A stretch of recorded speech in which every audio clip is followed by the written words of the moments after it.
suis professeur Abouakar Oumar Bangoura, actuellement directeur du service d'études avancées à l'université Gamal Abdel Nasser de Conakry. Je suis spécialisé en sciences alimentaires, et particulièrement en nutrition et contrôle de qualité des aliments.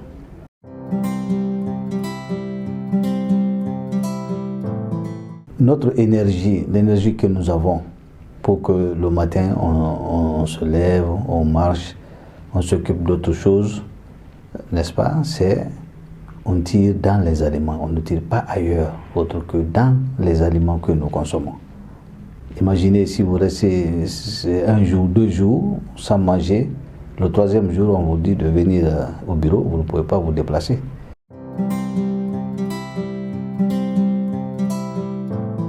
Souvent le petit café, les jus que nous prenons, donc tout cela c'est les sources d'énergie par excellence, mais en réalité c'est les lipides qui nous donnent beaucoup plus d'énergie.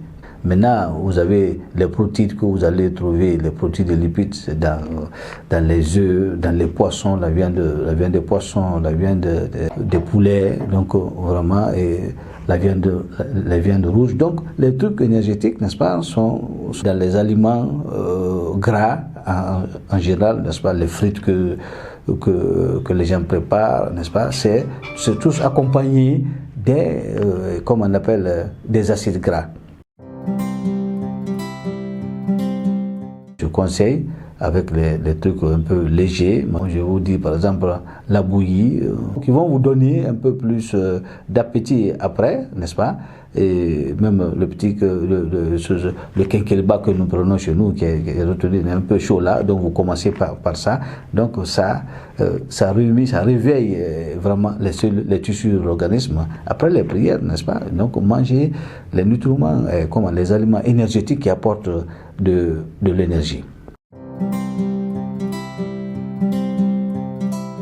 Si vous mangez les nutriments énergétiques, il faut les protéger. Donc les nutriments protecteurs protègent ces nutriments énergétiques de modification pour la forme athérogénique, c'est-à-dire que la forme toxique qui peut amener, n'est-ce pas, à produire les athéromes, n'est-ce pas, les caillots du sang. Il faut nécessairement équilibrer votre alimentation en amenant les vitamines et les sels minéraux qui se trouvent dans les fruits et légumes. Tous les fruits sont bien, il faut savoir ce que chaque fruit peut donner. Si on prend par exemple les oranges, les citrons, les citrus en général, n'est-ce pas, effectivement sont très importants parce que renferment, n'est-ce pas, l'acide ascorbique et la vitamine C. Nous prenons les papayes, les avocats. Bon, vous avez par exemple l'ananas qui contient en dehors des vitamines et sels minéraux des fibres, n'est-ce pas?